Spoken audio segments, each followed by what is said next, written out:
बिस्मिल्लाहिर्रहमानिर्रहीम।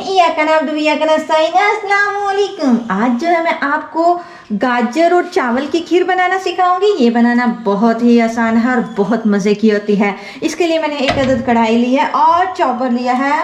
अपनी मैं गाजर जो है इस प्लेट के साथ कश करूंगी। इसको लगाऊंगी मैं अपने चॉपर के ऊपर, इसको सेट कर लूंगी। इसको मैं चालू करूंगी और गाजर को कश करना शुरू करूंगी। बिस्मिल्लाहिर्रहमानिर्रहीम।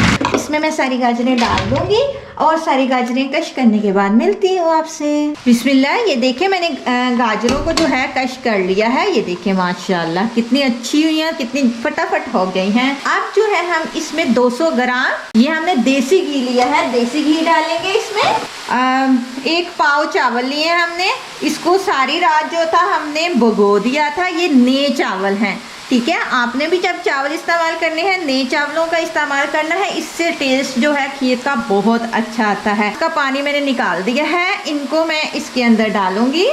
इसी तरह मैं जो है इसकी चावलों की और गाजरों की बनाई करूंगी। 20 मिनट तकरीबन हमने इसको पका लिया है अब।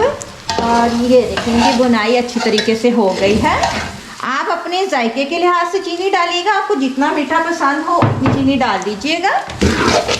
मैंने तकरीबन मैंने आधा किलो चीनी ली है। अब चीनी के साथ बुनाई करूंगी इसी तरह। अब इसमें हम डालेंगे दूध। बिस्मिल्लाह।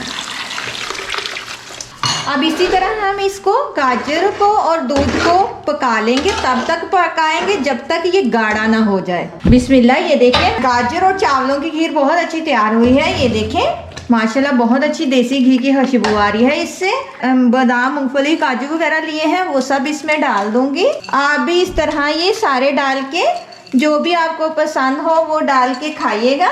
अल्लाह हाफिज।